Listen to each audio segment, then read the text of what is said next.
The holidays are just around the corner. What better way to celebrate the holidays with a special game called the Grinch Christmas Adventures? Now, this actually was a game I've been looking to actually do a review in a while, and thank God it is not a game mill game, which I know a lot of you guys are pretty tired of me doing a lot of game mill games since I've been covering a lot of games from them recently. However, this time we're going to be focusing on a game that actually was not developed by Game Mill, but it's going to be developed by Outright Games. Now, Outright Games, I gotta say, is kind of like Game Mill when it comes to licensed games. They've done a number of different licensed games over the past couple of years now. But I gotta say, when it comes to their games, they've actually had a pretty diverse of different games that actually were quite enjoyable. One of which was the SpongeBob Patrick game, Ice Age Scrat game, and of course the Justice League game.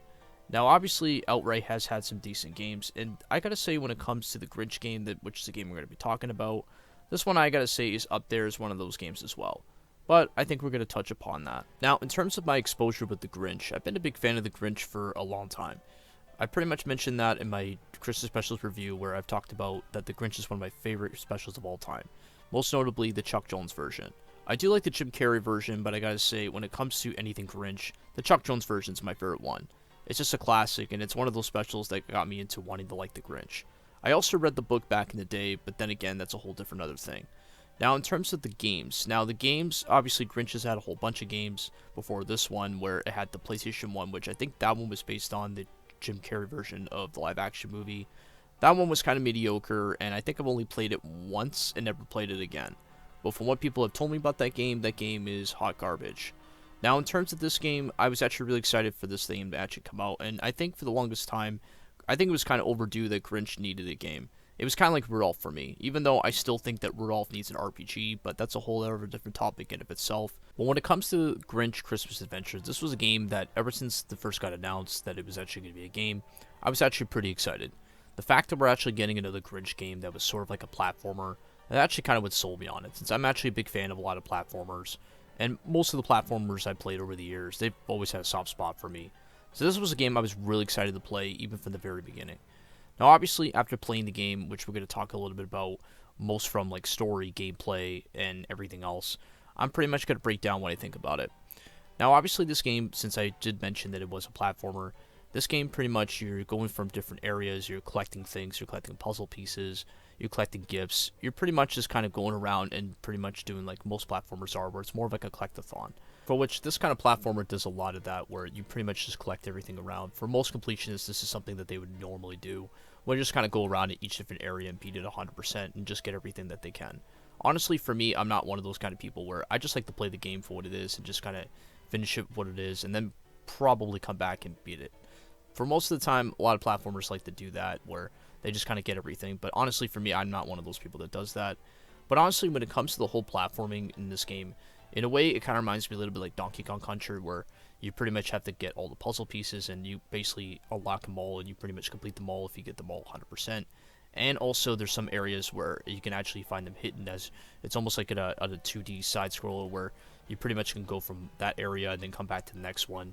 Pretty much how this game is, I think, is actually really well done.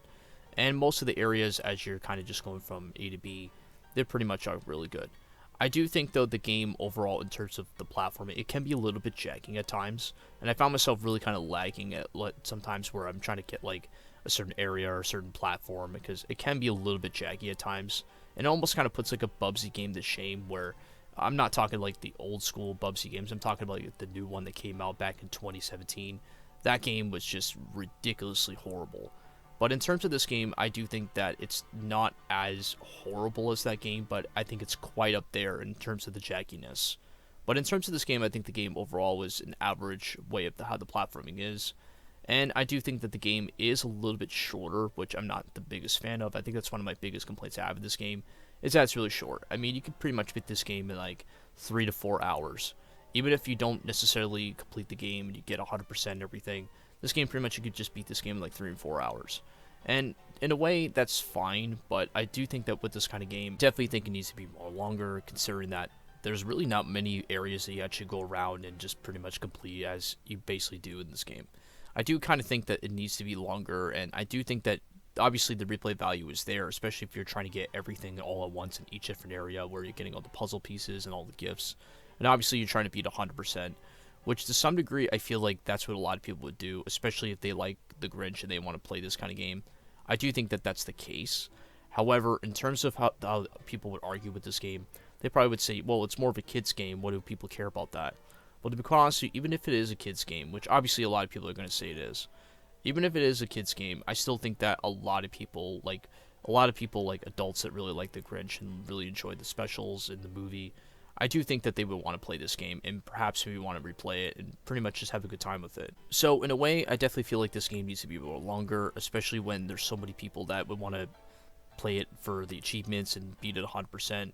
Especially for this kind of platform, I definitely feel like it needs to be that. Now that I talked about the gameplay and the platform and what do I think about the graphics, I pretty much think the graphics overall is actually pretty average. I mean, it's not like one of the best looking games I've ever seen when it comes to graphics and anything, but I think for a Grinch game, I think it's pretty good. The character models look exactly like the Dr. Seuss book, and honestly, it's pretty good. I do think that it's a lot better than a lot of other Game Mill games have covered over the past couple videos. And honestly, when it comes to Game Mill, I do think that Game Mill, out of all companies, I think they need to do a lot better with the graphics.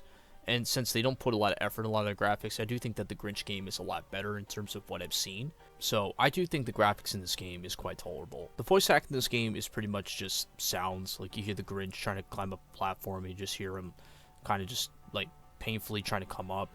Honestly, in terms of that, I mean, it's fine. I mean, it's better from other games I've played where they don't exactly have any voice lines or you don't hear any sounds from them. Honestly, at least with that, I think is fine for this game. The game also consists multiplayer where you can actually play as Max. So if one player wants to play as Grinch, they can also play as Max. I thought that was kind of a cool add-on where this game did have multiplayer. And especially for kids who want to play this game, if let's say they have a brother and sister and they want to play where it's two-player, I think it's kind of cool. And honestly, even though I didn't really use it as much since I never really used the multiplayer in this game at all, I kind of just played it for myself. And honestly, I think for some people, it could be something cool for them. And I do think it really is, but for me, I never really used it, but it's nice if anybody wants to use the multiplayer for it. Challenges in this game is also really good as well, where a lot of the challenges that you play in here kind of consist of a wide range of different ones besides the platforming levels. A lot of it kind of goes from where you can just sneak in an area, or you're sneaking in a house where you just kind of play as Max and you're trying to get all the presents and you're not trying to be seen. I thought that was kind of cool, and you could do the same thing with Grinch where you could just kind of go around, collect all the gifts that you can and everything. I also really like the snowboard level where you basically just try to go as fast as you can to not get hit by the giant snowball. It's very reminiscent to the Crash Bandicoot 2 levels where you pretty much are trying to run as fast as you can away from the boulders. I thought it was kind of cool since it basically reminded me so much of those levels, and it's very reminiscent to those levels for sure. I thought it was really cool. I even liked the cutscenes that they had where it was pretty much like illustrations from the original Dr. Seuss book. I thought it was really cool where it fits in the theme of Grinch. Since it is a Grinch game, it definitely fits pretty well with it. And even though the game is obviously short, like I mentioned, it definitely fits pretty well with how it illustrates each level. I thought it was really good. Overall, I think the Grinch Christmas Adventures is actually a pretty good platformer, and I think for anybody who loves the Grinch, I think they're going to have a fun time with it. Now, I do think that the game, despite that I actually really like this game, I do think that it does have like two minor things I have with it I didn't like. One of which, obviously, like I mentioned with the platforming, where it can be a little bit jaggy, and it does lag at times where it can be completely slow when it comes to the platforming. But honestly, when it comes to the platforming, I think that's just one small complaint. But I do think, though, when it comes to the content, I think the game could be a little bit more longer, and I definitely do think they need to add more areas, and perhaps maybe more challenges. I mean, the challenges they had in this game where you pretty much had to, like, go from the snowboarding levels and basically trying to sneak up and get different presents and stuff, I thought was fine, but I feel like they can kind of switch it up where they can add, like, a diverse of different challenges.